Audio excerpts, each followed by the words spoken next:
पूरे देश में 5 राज्यों के विधानसभा चुनावी नतीजों की मतगणना जारी। पश्चिम बंगाल, असम, केरल, पुडुचेरी और तमिलनाडु पर देश भर की नजर। चुनाव आयोग के आधिकारिक आंकड़े आज जारी है और असम में बीजेपी 126 में से 24 सीटों पर आगे, केरल में कांग्रेस 140 में से 42 सीटों पर बढ़त बनाए हुए है और तमिलनाडु में एटीवी के 234 में से 120 सीटों पर आगे, पुडुचेरी में एआईआर-एनआरसी 30 में से 4 सीटों पर बढ़त में है।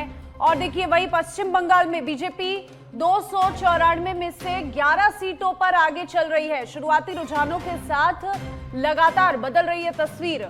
सभी राज्यों में काउंटिंग जारी और आज 5 राज्यों के राजनीतिक नतीजे आ जाएंगे कि किसकी सत्ता इन 5 राज्यों में रहेगी। देखिए चुनाव आयोग के आधिकारिक आंकड़े लगातार जारी हो रहे हैं। लगातार पार्टियां आंकड़ों में बढ़त बनाए हुए हैं और आंकड़े ये है कि असम में बीजेपी बढ़त बनाए हुए है, केरल में कांग्रेस 140 में से 42 सीटों पर बढ़त बनाए हुए है और तमिलनाडु में एटीवी के 234 सीटों में से 120 सीटों पर आगे चल रही है। पुडुचेरी में एआईआर-एनआरसी में से पार्टियां आगे चल रही है। और देखिए पश्चिम बंगाल की बात करें तो बीजेपी 294 सीटों में से 11 सीटों पर लगातार बढ़त बनाए हुए है और शुरुआती रुझानों में बीजेपी का सपना पूरा होता दिख रहा है बंगाल में, क्योंकि देश में आज 5 राज्यों के विधानसभा चुनावों के नतीजे आने वाले हैं और उसमें से पश्चिम बंगाल, असम, केरल, पुडुचेरी और तमिलनाडु पर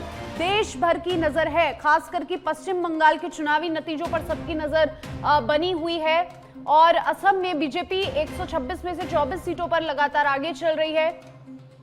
और आपको बता दें लगातार रुझान आ रहे हैं। तमिलनाडु में एटीवी के 234 सीटों में से 120 सीटों पर आगे चल रही है और कुल बंगाल में 294 सीटों पर वोटिंग होगी और वोटिंग के जो नतीजे हैं वो लगातार जारी हो रहे हैं। शुरुआती रुझानों के साथ लगातार बदल रही है राजनीतिक तस्वीर और सभी राज्यों में काउंटिंग लगातार जारी है और हर पल चुनावी तस्वीर बदलती नजर आ रही है। कभी बीजेपी बढ़त बना रही है, कभी पश्चिम बंगाल में टीएमसी बढ़त बना रही है और केरल में कांग्रेस कई सीटों पर आगे चल रही है। चुनाव आयोग के आधिकारिक आंकड़े जारी होने वाले हैं और असम में बीजेपी 126 में से 24 सीटों पर आगे चल रही है और केरल में देखिए कांग्रेस लगातार बढ़त बनाए हुए है। 140 सीटों पर चुनाव हुए और अब 140 में से 2 सीटों पर आगे चल रही है। तमिलनाडु में भी इसी तरीके की कुछ तस्वीर देखी जा रही है।